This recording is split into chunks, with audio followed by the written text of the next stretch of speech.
আচ্ছা ধরুন তো, জরুরি কাজ সেরে যখন বাড়ি ফিরছেন বা আপনার আস্তানায় ফিরছেন, তখন রাস্তায় একটা রিক্সা পর্যন্ত নেই, কিন্তু কোথা থেকে যেন ছাই উড়ে আসছে আপনার গায়েতে এবং সেটা চোখ মুখ সব ঢেকে দিচ্ছে।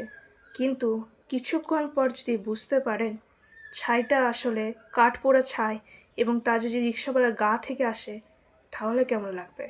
ধরুন তো, এমন কোথাও গেছেন যেখানে মানুষ আতঙ্কিত আছে, কারণ এক ছায়ামূর্তি নাকি গোটা গ্রাম প্রদক্ষিণ করছে এবং যে ওই ছায়ামূর্তিটাকে দেখতে পায় সে আর কোনোদিন বাঁচে না, সে মারা যায়।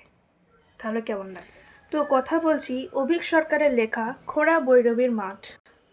তো এই বইটা সত্যি কথা বলতে আমার খুবই ভালো লেগেছে। যেহেতু বইটার নাম খোঁড়া ভৈরবীর মাঠ, তাই আমি খোঁড়া ভৈরবীর মাঠটাই প্রথম পড়তে শুরু করেছিলাম। এবং সব থেকে বড় ব্যাপার হচ্ছে, যখন রাত্রেবেলাতে পড়ে আমি শুতে আসছি না, আমাদের ঘরে এমন হন্টেড কিছু নেই ঠিকই, তবুও যেন মনে হচ্ছিল কে যেন চলছে। ভাবুন কত দুর্দান্ত লেখাটা, যেটা আমার মনে ছাপ ফেলে দিয়েছে। তার একদিন বাদ দিয়ে আমি কালিয়া মাসান গল্পটা পড়তে শুরু করেছিলাম।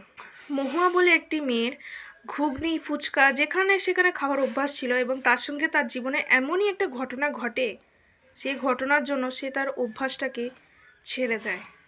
বইটাতে একজন উপন্যাস আছে এবং একটা উপন্যাসিকা আছে। মুদ্রিত মূল্য 150 টাকা। এবং এই গ্রন্থটাকে তিনি উৎসর্গ করেছেন লেখকের একমাত্র কন্যা আরাত্রিকা। বইটা যারা পড়েছেন তারা অবশ্যই জানাবেন যে এই বইটা পড়ে আমার যেরকম অনুভূতি হয়েছে সেরকম আপনাদেরও হয়েছে কিনা।